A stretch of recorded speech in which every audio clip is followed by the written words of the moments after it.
Friends, welcome to my YouTube channel legal and social awareness. मैं Karim Ahmad Siddiqui advocate. कैसे हैं आप सब लोग? उम्मीद करता हूं कि आप सभी लोग अच्छे होंगे। दोस्तों, आज का यह जो वीडियो लेक्चर है स्पेशली लॉ एस्पिरेंट्स के लिए है, जो स्टूडेंट्स जुडिशरी से रिलेटेड एग्जाम्स क्लैट वगैरह की तैयारी कर रहे हैं या लॉ कर रहे हैं या किसी भी तरीके से लीगल फील्ड से जुड़े हुए हैं, उन सभी के लिए बहुत ही यूजफुल लेक्चर होने वाला है।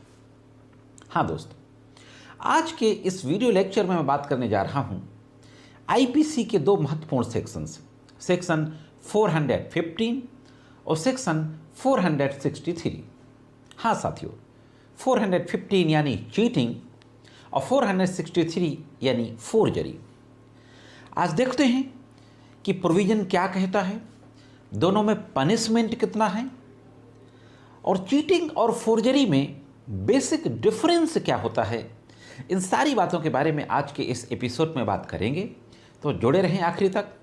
देखते हैं कि इस संबंध में क्या कुछ कानूनी जानकारी है। फ्रेंड्स, वैसे तो मुझे पता है कि आपने मेरे चैनल को सब्सक्राइब किया हुआ है, आप मेरे रेगुलर व्यूवर्स हैं, लेकिन यदि आप फर्स्ट टाइम मेरे वीडियो को देख रहे हो, चैनल में बिल्कुल नए हों और अभी तक आपने सब्सक्राइब ना किया हो, तो चैनल को ज़रूर सब्सक्राइब कर लें और सब्सक्राइब करने के बाद बेल बटन को हिट करके ऑल पे सेट कर दें, जिससे कि इन फ्यूचर जो वीडियो जो अपलोड होते हैं उसका नोटिफिकेशन आप तक पहुंच सके। और मेरे द्वारा जो लीगल इन्फॉर्मेशंस दी जाती है वीडियोस में, अगर ये आपको अच्छी लगती हो तो मेरे वीडियोज़ को लाइक और शेयर भी करते रहा करें, जिससे कि कानून की महत्वपूर्ण जानकारियाँ और भी लोगों तक पहुँच सकें। तो सबसे पहले आज बात करते हैं सेक्शन 415 की। 415 मैं प्रोविजन को पढ़ता हूं, आपके सामने स्लाइड्स में आएगा। 415 सेक्शन आईपीसी का कहता है, चीटिंग,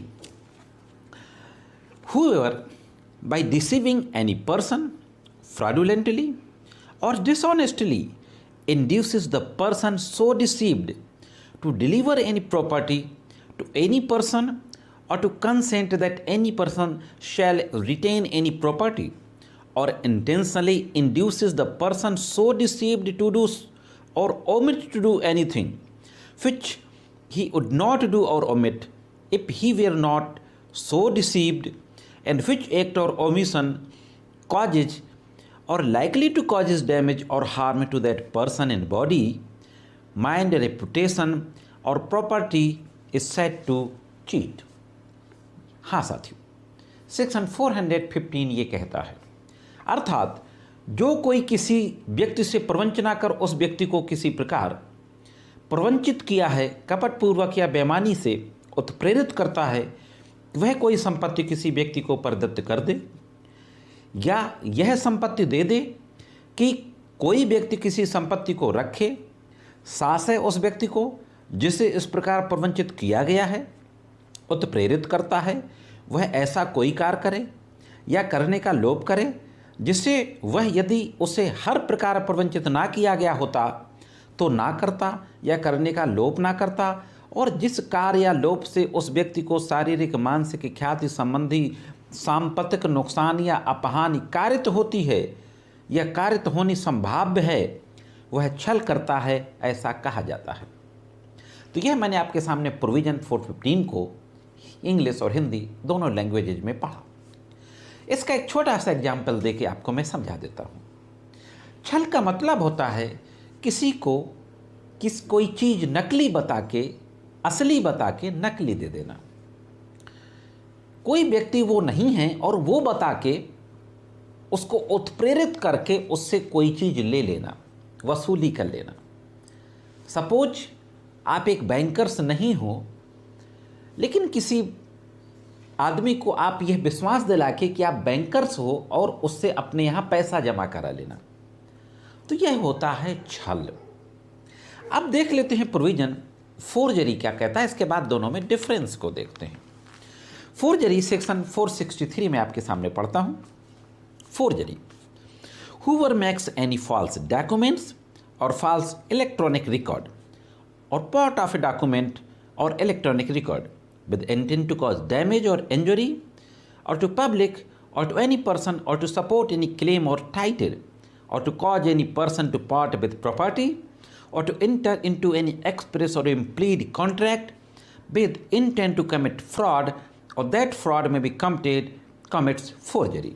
हिंदी में देखते हैं, कूट रचना जो कोई किसी मिथ्या दस्तावेज या मिथ्या इलेक्ट्रॉनिक अभिलेख अथवा दस्तावेज या इलेक्ट्रॉनिक अभिलेख के किसी भाग को इस आशय से रचता है कि लोक सेवक को या किसी व्यक्ति को नुकसान या क्षति कारित की जाए या किसी दावे या हक का समर्थन किया जाए, यह कारित किया जाए कि कोई व्यक्ति संपत्ति अलग करे या कोई अभिव्यक्ति या विवक्षित संविदा करे या इस आशय से रचता है कि कपट करे या कपट किया जा सके, वह कूट रचना करता है। हाँ साथियों, ये दोनों प्रोविजंस मैंने आपके सामने पढ़ा। अब इसको कूट रचना को मैं आपके सामने बहुत आसान भाषा में बताने की कोशिश करता हूँ। कूट रचना मीन्स किसी डॉक्यूमेंट को फर्जी तरीके से तैयार करना, किसी मकान की सेल डीड जो नकली जो असली नहीं है उसको आप तैयार करके और असली की तरह पेश करें, यानी कूट रचित फर्जी दस्तावेज तैयार करना, फेक डॉक्यूमेंट तैयार करना, सीधी बात यह होती है। अब 415 जो चीटिंग की सज़ा है वह सेक्शन 417 में दी गई है, जो 1 साल तक हो सकती है विद फाइन और विदाउट फाइन और बोथ। जो फोर्जरी की सज़ा है वो 465 में दी गई है, जो 2 ईयर्स तक हो सकती है विद और विदाउट फाइन और बोथ। दोनों में बेसिक डिफरेंस को समझ लेते हैं कि दोनों में बेसिक डिफरेंस क्या है। चीटिंग की परिभाषा जैसे हमने बताया कि 415 में दी गई है, फोर्जरी को 463 में डिफाइन किया गया है। चीटिंग के अंतर्गत एक व्यक्ति दूसरे व्यक्ति को असत्य कथन कर कोई कार्य या कारलोप करने को उत्प्रेरित करता है। चीटिंग में कोई व्यक्ति किसी से गलत बयानी करके, असत्य कथन करके कोई काम कराता है या कोई ओमिशन कराता है। फोर्जरी में कूट रचना के अंतर्गत एक व्यक्ति दूसरे व्यक्ति को नुकसान पहुंचाने के उद्देश्य से मिथ्या दस्तावेज तैयार करता है या उसके किसी पार्ट को, जरूरी नहीं है कि होल डॉक्यूमेंट प्रिपेयर हो, पूरा डॉक्यूमेंट या डॉक्यूमेंट के किसी पार्ट को तैयार करता है। छल के अंतर्गत किसी को प्रवंचना, मिथ्या कथन के अनुसार संपत्ति प्रदत्त करनी है तो प्रेरित किया जाता है। चीटिंग में किसी व्यक्ति से असत्य कथन करके किसी संपत्ति को किसी दूसरे को देने के लिए इंड्यूस, उत्प्रेरित किया जाता है। कूट रचना के अंतर्गत कूट रचित दस्तावेज या दस्तावेज के भाग के आधार पर किसी संपत्ति पर या हक या दावा किया जाता है। कोई फर्जी दस्तावेज तैयार करके या उसके किसी हिस्से को तैयार करके किसी संपत्ति पर अपना दावा जताया जाता है फोर्जरी में। तो यह था बेसिक डिफरेंस दोनों में। यह थी साथियों एक लीगल इन्फॉर्मेशन आईपीसी के 2 महत्वपूर्ण सेक्शंस के बारे में। ये जानकारी कैसे लगी कमेंट्स करके ज़रूर बताएं। आज की वीडियो में सिर्फ इतना ही। मिलते हैं किसी अन्य वीडियो में कानून के कुछ अन्य जानकारियों के साथ। तब तक जुड़े रहें कानून की विभिन्न तरीके की जानकारियों के लिए लीगल एंड सोशल अवेयरनेस के साथ।